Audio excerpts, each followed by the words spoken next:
സങ്കീർത്തനം 51:15. കർത്താവേ, എന്റെ അധരങ്ങളെ തുറക്കണമേ, എന്നാൽ എന്റെ വായ് നിന്റെ സ്തുതിയെ വർണ്ണിക്കും. കണ്ണുകളെ അടയ്ക്കാൻ പ്രാർത്ഥിക്കാം. ഞങ്ങളെ സ്നേഹിക്കുകയും പരിപാലിക്കുകയും ചെയ്യുന്ന സ്വർഗസ്ഥ പിതാവേ, ഈ ഒരു ഞായറാഴ്ചയും കൂടെ ഞങ്ങളുടെ ജീവിതത്തിൽ ദാനമായി തന്ന കൃപയ്ക്കായി നന്ദി പറയുന്നു. ഈ ആരാധനയിൽ കൂടി വന്നിരിക്കുന്ന ഓരോരുത്തരെയും സമർപ്പിച്ച് പ്രാർത്ഥിക്കുന്നു. പലവിധമായ ഭാരത്താലും ദുഃഖത്താലും രോഗത്താലും പ്രയാസപ്പെടുന്നവരെ സമർപ്പിച്ച് പ്രാർത്ഥിക്കുന്നു. അവിടുന്ന് അവരോട് കനിയണമേ എന്ന് അപേക്ഷിക്കുന്നു. ഞങ്ങളെ നയിക്കുന്ന അച്ഛനെയും കുടുംബമായി സമർപ്പിച്ച് പ്രാർത്ഥിക്കുന്നു. അവിടുത്തെ കൃപ കൂടിയിരിക്കണമേ. എല്ലാ ഗായക സംഘാംഗങ്ങളെയും സമർപ്പിച്ച് പ്രാർത്ഥിക്കുന്നു. പ്രതികൂലങ്ങളിലും അനുസരിച്ച് പാടാൻ വേണ്ടുന്ന കൃപ നൽകണമേ. അടിയൻ സംസാരിക്കുമ്പോൾ അടിയന്റെ സ്വരമല്ല അങ്ങനെ സ്വരം കേൾക്കാൻ ഇടതരണമേ. യേശുവിന്റെ നാമത്തിൽ തന്നെ ആമേൻ. ദൈവനാമത്തിന് മഹത്വം ഉണ്ടാകട്ടെ. ഇന്നിവിടെ കടന്നു വരാൻ ഇടതന്ന ദൈവത്തിന് നന്ദി പറയുന്നു. ഇങ്ങനൊരു അവസരം തന്ന അച്ഛനോടും കമ്മിറ്റിക്കാരോടും കോയലിന്റെ ഭാരവാഹികളോടും നന്ദി പറയുന്നു. ആദ്യം തന്നെ ഗായക സംഘടനയുടെ എല്ലാവിധ ആശംസകളും പ്രാർത്ഥനകളും ഞാൻ അറിയിച്ചുകൊള്ളുന്നു. 2025 CSI ഈസ്റ്റ് കേരള മഹായിടവയുടെ ചിന്താവിഷയം ശക്തിപ്പെടുവിൻ പോരാടുവിൻ, ബി സ്ട്രോങ് ആൻഡ് ഫൈറ്റ് എന്നതാണ്.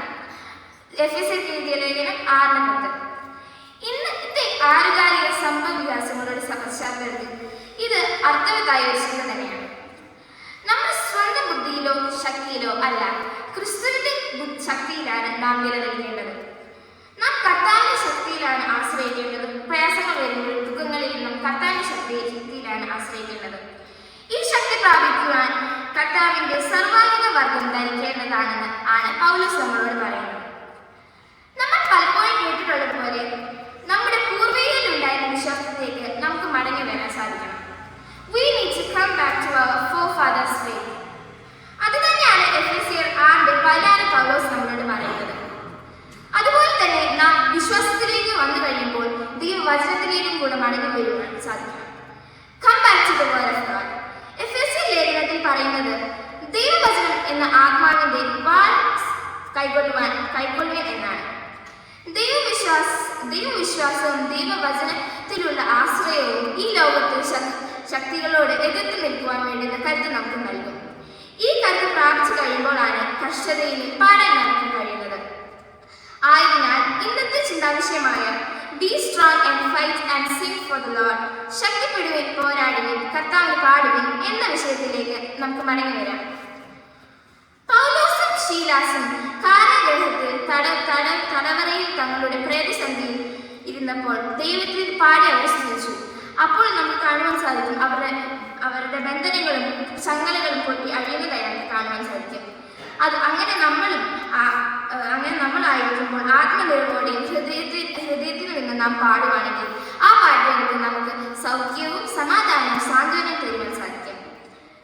ജോസഫ് എം സ്ക്രിവൻ എന്നൊരു ആളുണ്ടായിരുന്നു. അദ്ദേഹം വലിയൊരു ദൈവവിശ്വാസിയായിരുന്നു. അദ്ദേഹത്തിന്റെ കല്യാണം അങ്ങനെ ഒരു പെൺകുട്ടിയുമായി നിശ്ചയിച്ചിരുന്നു. പക്ഷേ ആ പെൺകുട്ടി കല്യാണത്തിന് മുമ്പ് ഒരു അപകടത്തിൽപ്പെട്ടി വെള്ളത്തിൽ മുങ്ങി മരിച്ചുപോയി. പിന്നെ കുറേ നാൾ കഴിഞ്ഞപ്പോൾ അദ്ദേഹം വീണ്ടും വേറൊരു പെൺകുട്ടിയുമായി കല്യാണം നിശ്ചയിച്ചു. എന്നാൽ ആ പെൺകുട്ടി കല്യാണത്തിന് മുമ്പ് മരിച്ചുപോയി.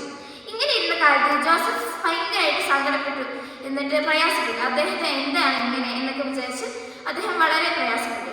അദ്ദേഹം വലിയൊരു വിശ്വാസി ആയതുകൊണ്ട് തന്നെ അദ്ദേഹത്തിന്റെ ജീവിതം ആതുരസേവനത്തിനായി സമർപ്പിച്ചു. ജോസഫ് അങ്ങനെ കാനഡയിൽ പോയി അവിടെ പ്രായമായവർ താമസിച്ചിരുന്ന ഓൾഡ് ഏജ് ഹോമിൽ പോയി അവരെ കരുതാനും ശുശ്രൂഷിക്കുവാനും അവരെ സഹായിക്കുവാനെല്ലാം തുടങ്ങി. അങ്ങനെ ഇരുന്ന സമയത്താണ് അയർലൻഡിലായിരുന്ന അദ്ദേഹത്തിന്റെ അമ്മയ്ക്ക് ക്ഷീണം കൂടി എന്ന് പറഞ്ഞൊരു കോൾ വന്നു. പക്ഷേ അദ്ദേഹത്തിന് അയർലൻഡ് വരെ പോകാനുള്ള പണമില്ലായിരുന്നു. അപ്പോഴത്തേക്കും അദ്ദേഹം വളരെയധികം പ്രയാസപ്പെട്ടു. ആ പ്രയാസവേളയിൽ അദ്ദേഹം ഒരു കവിത എഴുതി. ഈ കവിത നമ്മുടെ എല്ലാ പ്രശ്നങ്ങളും പ്രയാസങ്ങളും യേശുവിൽ സമർപ്പിക്കുമ്പോൾ ഉണ്ടാകും ആഴത്തിലുള്ള ആശ്വാസവും സമാധാനവും ഈ കവിതയിൽ പ്രതിഫലിക്കുന്നുണ്ട്. 1868 ചാൾസ് ക്രോസറ്റ് കോൺവേഴ്സ് ഈ കവിതയ്ക്ക് സംഗീതം കൊടുത്തു.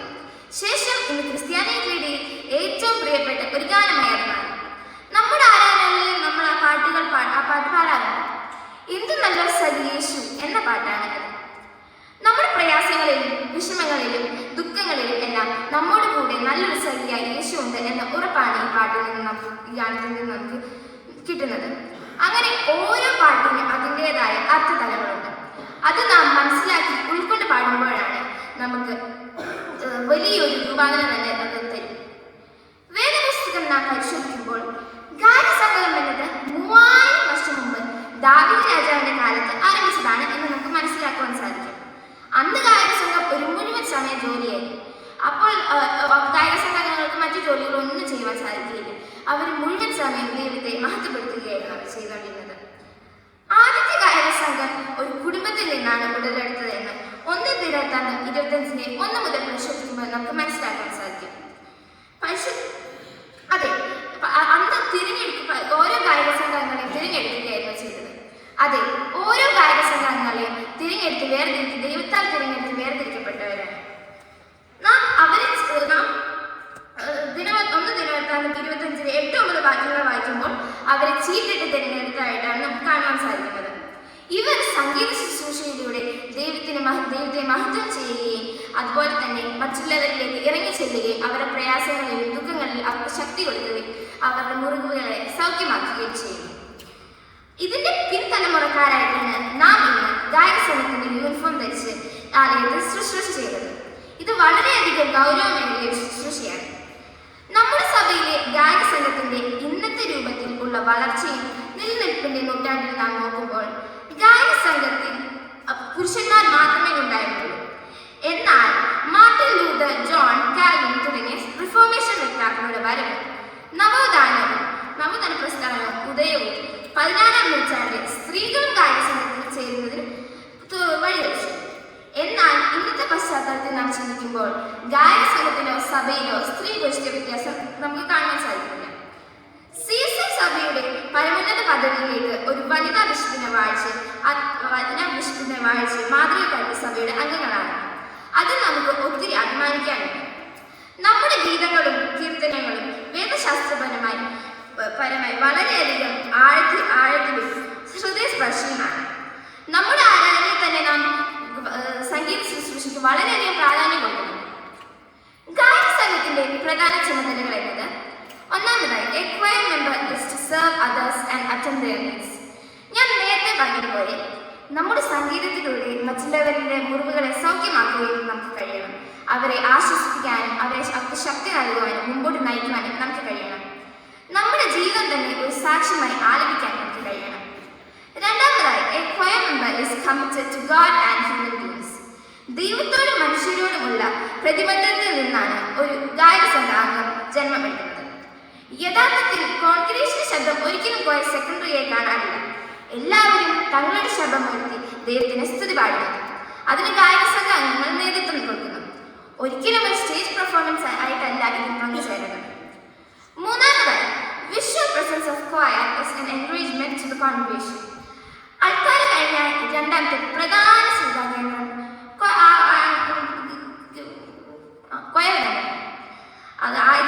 അതുകൊണ്ട് തന്നെയാണ് അവരുടെ സ്ഥാനം പ്രത്യേകമായി ക്രമീകരിച്ചിരിക്കുന്നത്. ദൗത്യത്തിനായി പ്രത്യേകം പ്രതിഷ്ഠിക്കപ്പെട്ട് വേർതിരിക്കപ്പെട്ടവരാണ്. അച്ചടക്കത്തോടും ദൈവഭയത്തോടും ഉള്ള ശുശ്രൂഷ കോൺഗ്രേഷന് വളരെയധികം ഒരു എൻകറേജ്മെന്റ് തന്നെയാണ്. ഉദാഹരണത്തിന് മുട്ടുകുത്തി പ്രാർത്ഥിക്കാൻ എവിടെയൊക്കെ ആരാധനക്രമത്തിൽ പറയുമ്പോൾ അവിടെയെല്ലാം കോയരംഗങ്ങൾ മുട്ടുകുത്തുമ്പോൾ അത് ജനത്തിന് അനുകരിക്കത്തക്ക ഒരു മാതൃക തന്നെയാണ്. ഇത് താഴ്മയുടെയും വിനയത്തിന്റെയും ഭക്തിയുടെയും ഭാഗമാണ്. യേശു കർത്താവ് പ്രാർത്ഥിക്കുമ്പോൾ മുട്ടുമടക്കി എന്ന് തിരുവെഴുത്ത് പറയുന്നു. ലൂക്കോസ് എഴുതിയ സുവിശേഷം 21:42. നാലാമത് choir with robe. Dress code അവരുടെ വ്യക്തിത്വത്തെ കാണിക്കുന്നു. ലോയർ, ജഡ്ജ്, ഡോക്ടർ എന്നിവരൊക്കെ ഗൗൺ ധരിക്കുന്നു. ലേവി പുരോഹിതൻ ജനത്തിന്റെ ശുശ്രൂഷ ചെയ്യുന്ന നേതാവ് എന്ന് കാണിക്കാൻ വേണ്ടി റോബ് ധരിക്കുന്നു. എന്നാൽ ഗായക സംഘത്തെ സംബന്ധിച്ചിടത്തോളം റോബിന് വളരെയധികം അർത്ഥതലങ്ങളുണ്ട്. ഒന്നാമതായി ദൈവികതയുടെയും പരിശുദ്ധാത്മ നിറവിനെയും കാണിക്കുന്നതാണ് ചുവന്ന കുപ്പായം. രണ്ടാമതായി അച്ചടക്കവും ഐക്യവും പുറമെ കാണിക്കുന്ന അടയാളം. കുപ്പായത്തിന് മുകളിലുള്ള വെള്ള സർപ്ലീസ് പരിശുദ്ധാത്മാവിന്റെ അളവില്ലാത്ത കവികഴുത്തിനെ കാണിക്കുന്നു. ഞാനൊരു കഥ പറയാം. ഒരിക്കൽ ഒരു മനുഷ്യൻ മരിച്ച് സ്വർഗത്തിൽ പോയി. അവിടെയാണെങ്കിൽ ഒരു ദൂതനോട് അദ്ദേഹം സംസാരിച്ചുകൊണ്ടിരുന്നപ്പോൾ ആ ദൂതനാണെങ്കിൽ ലോകത്തിലെ ഒരു പള്ളി കാണിക്കുവാൻ പറഞ്ഞു. അപ്പൊ ഒരു പള്ളി കാണിക്കും, വലിയൊരു പള്ളി. അവിടെ 1000കണക്കിനോളം ജനങ്ങളും 100 വളരെ വളരെ വേറെ കുറെ വാദ്യത്തോടെയൊക്കെ ഗാനങ്ങളൊക്കെ പാടുന്നത്. അതൊക്കെ വാദിക്കുന്നൊക്കെ കാണാൻ സാധിക്കും. പുരോഹിതനും ശുശ്രൂഷയൊക്കെ ചെയ്യുന്നുണ്ട്. എന്നാൽ ഇതിന്റെ ഒന്നും ശബ്ദത്തിൽ കേൾക്കുവാൻ സാധിക്കുന്നില്ല. വാദിക്കുന്നത് മാത്രമേ അവർക്ക് കാണുവാൻ സാധിക്കുള്ളൂ. പക്ഷേ ഒരു ശബ്ദം അവർക്ക് കേൾക്കുവാൻ സാധിച്ചു. ഒരു പ്രാർത്ഥന ശബ്ദം. അങ്ങനെ നോക്കിയപ്പോൾ ഏറ്റവും പുറകിൽ ജനങ്ങളെല്ലാം തിരിഞ്ഞ് ഒരു സ്ഥലമില്ലാതിരിക്കും. അപ്പൊ ഏറ്റവും പുറകിൽ ഒരു അമ്മച്ചി മുട്ടുകുത്തി, സ്ഥലമില്ലാതെ തറയിലിരുന്ന് മുട്ടുകുത്തി പ്രാർത്ഥിക്കുന്നതായിരുന്നു, കാര്യം കൊണ്ട് പ്രാർത്ഥിക്കുന്നതായിരുന്നു. ആ അമ്മച്ചിയുടെ പ്രാർത്ഥന മാത്രമേ സ്വർഗത്തിൽ കേൾക്കാൻ സാധിച്ചുള്ളൂ. നമ്മളും ആ അമ്മച്ചിയെ പോലെ ആത്മാവിലും ആത്മാർത്ഥതയോടെയും പ്രാർത്ഥിച്ചാൽ ആ പ്രാർത്ഥന സ്വർഗത്തിൽ കേൾക്കും. അല്ലെങ്കിൽ പ്രാർത്ഥനകൾ വെറും ജൽപ്പനങ്ങളായി മാറും. ആരാധനയെ കുറിച്ച് പറയുമ്പോൾ എനിക്ക് 3 കാര്യങ്ങളാണ് പറയുവാനായിട്ടുള്ളത്. ഒന്നാമത്, we are called to worship. ആരാധിക്കുവാൻ വേണ്ടി വിളിച്ച് വേർതിരിക്കപ്പെട്ടവരാണ് നാം. എന്നെ ആരാധിക്കാൻ എന്റെ ജനത്തെ വിട്ടയക്കാൻ എന്നതായിരുന്നു ഫറവോനോടുള്ള ദൈവത്തിന്റെ സന്ദേശം. യാഗം കഴിക്കുവാനും ആരാധിക്കുവാനും ശുശ്രൂഷ ചെയ്യുവാനും ഉത്സവം ആചരിക്കുവാനും ഒക്കെയുള്ള ഒരു ആഹ്വാനമായിരുന്നു. എന്നാൽ ഇതിന്റെ എല്ലാം ആകത്തുക എന്ന് പറയുന്നത് ആരാധന തന്നെയാണ്. യെശയ്യാ പുസ്തകം 6:1 മുതൽ 8 വരെ വായിക്കുമ്പോൾ നമുക്ക് കാണുവാൻ സാധിക്കും. യെശയ്യാ പ്രവാചകൻ ആരാധനയിലൂടെ കടന്നു പോകുന്നതായി നമുക്ക് കാണുവാൻ സാധിക്കും. യെശയ്യാവ് തന്റെ അടുത്ത സുഹൃത്തായ ഉസിയ രാജാവ് മരിച്ചപ്പോൾ അതിന്റെ സങ്കടത്തിൽ ദൈവാലയത്തിലേക്ക് കടന്നു വന്നു. അപ്പോൾ യെശയ്യാവ് പറഞ്ഞത് രാജാവ് മരിച്ചെങ്കിലും രാജാതി ജീവിക്കുന്നു എന്നാണ്. അത് യെശയ്യാവിന് മനസ്സിലാക്കുവാനും സാധിച്ചു. ദൈവത്തെ കാണുവാനും അനുഭവിച്ചറിയുവാനും യെശയ്യാ പ്രവാചകന് സാധിച്ചു. നമ്മളും നമ്മുടെ പ്രയാസങ്ങളിലും ദുഃഖങ്ങളിലും ദൈവാലയത്തിൽ കടന്നു വരുമ്പോൾ നമ്മൾ ഈ ദൈവമുഖം നമുക്ക് കാണുവാൻ സാധിക്കും. ദൈവത്തെ അനുഭവിച്ചറിയുവാൻ, ദൈവത്തെ കാണുവാൻ നമുക്ക് എല്ലാവർക്കും സാധിക്കും. രണ്ടാമതായി, worship him in truth and spirit. ആത്മാവിനും സത്യത്തിലും ആരാധിക്കുക. നമ്മൾ ദൈവത്തെ ആത്മാവിനും സത്യത്തിനും ആരാധിക്കുമ്പോൾ നമുക്ക് ദൈവത്തെ കാണുവാൻ സാധിക്കും. ആരാധനയുടെ പുതിയ നിർവചനം യോഹന്നാൻ എഴുതിയ സുവിശേഷം 4:24 നമുക്ക് കാണാൻ സാധിക്കും. അവിടെ ശമരിയ സ്ത്രീയും യേശു കർത്താവും ആയുള്ള ബന്ധത്തിൽ യേശു കർത്താവ് പറയുന്നു, സത്യനമസ്കാരികൾ ദൈവത്തെ ആത്മാവിനും സത്യത്തിനും ആരാധിക്കണം, എങ്കിൽ മാത്രമേ ഇത് വിശ്വാസത്തിന്റെ ആഘോഷമാവുകയുള്ളൂ. യെശയ്യാവിന് കിട്ടിയ ദൈവത്തിന്റെ ദർശനം വളരെയധികം പ്രധാനപ്പെട്ടതാണ്. നാം ദൈവത്തെ ആത്മാവിനും സത്യത്തിനും ആരാധിക്കുമ്പോൾ യെശയ്യാവിനുണ്ടായ ദർശനം നമുക്കും ഉണ്ടാകും. യെശയ്യാവ് 6:2-3. യെശയ്യാവ്, കർത്താവ് ഉയർന്നും പൊങ്ങിയും ഉള്ള സിംഹാസനത്തിൽ ഇരിക്കുന്നത് കണ്ടു. യെശയ്യാവിനുണ്ടായ ദർശനം യെശയ്യാവ് 6:1 മുതൽ വായിക്കുമ്പോൾ കാണാൻ സാധിക്കും. ഒന്നാമത്, അവന്റെ വസ്ത്രങ്ങളിൽ വിളിമ്പുകൾ മന്ദിരത്തിൽ നിരച്ചിരുന്നു. ആരാധനയിൽ ദൈവ സാന്നിധ്യത്തിന്റെ ചൈതന്യമാണ് ഈ നിറഞ്ഞു നിൽക്കുവാൻ കാണിക്കുന്നത്. രണ്ടാമതായി, സാറാഫുകൾ 6 ചെറുകൾ കൊണ്ട് മുഖം മൂടി. ആരാധനയിൽ ദൈവം മുമ്പാകെയുള്ള ആദരവാണ് ഇത് കാണിക്കുന്നത്. ദൈവസന്നിധിയിൽ ആദരവോടെ നമുക്കും കാട്ടണം. മൂന്നാമതായി, 2 കൊണ്ട് പാദം മൂടി. ആരാധനയിൽ ദൈവസന്നിധിയിലുള്ള വിനയമാണ് ഇത് കാണിക്കുന്നത്. നാലാമതായി, 2 കൊണ്ട് പറന്നു നിന്നു. ദൈവിഷ്ടം ചോദ്യം ചെയ്യാതെ അനുസരിക്കുവാനുള്ള സന്നദ്ധതയാണ് ഈ വിരിച്ച ചെറുപ്പുകൾ നമുക്ക് കാണിക്കുന്നത്. അഞ്ചാമതായി, 3-ാം വാക്യത്തിൽ ദൈവത്തെ സ്തുതിക്കുന്ന ദൃശ്യമാണ് നമുക്ക് കാണാൻ സാധിക്കുന്നത്. ഒരുത്തനോട് ഒരുത്തൻ, സൈന്യങ്ങളുടെ യഹോവ പരിശുദ്ധൻ പരിശുദ്ധൻ പരിശുദ്ധൻ, സർവ്വഭൂമിയും അവന്റെ മഹത്വം കൊണ്ട് നിറഞ്ഞിരിക്കുന്നു എന്ന് ആർത്തി പറഞ്ഞു. ദൈവസന്നിധിയിൽ സ്തുതിയോടും സ്തോത്രത്തോടും നാം വരണം. ദൈവം ചെയ്ത നന്മകൾ ഓർത്താൽ എത്ര സ്തുതിച്ചാലും മതിയാകില്ല. ജീവിതത്തിൽ ദൈവം തന്ന ഓരോ നന്മകൾക്കും നമ്മൾ നന്ദിയുള്ളവരായിരിക്കണം. ആറാമതായി, 4-ാം വാക്യത്തിൽ ആലയം പുക കൊണ്ട് നിറഞ്ഞു എന്ന് കാണാൻ സാധിക്കും. ഭയപരീതമായ ഒരു അന്തരീക്ഷമാണ് ഇത് കാണിക്കുന്നത്. ഈ ദർശനങ്ങൾ എല്ലാം യേശയ്യാവിന് വളരെയധികം വ്യക്തിപരമാണ്. ആരാധനയും ദൈവിക ദർശനവും അനുഭവവും വളരെയധികം വ്യക്തിപരമാണ്.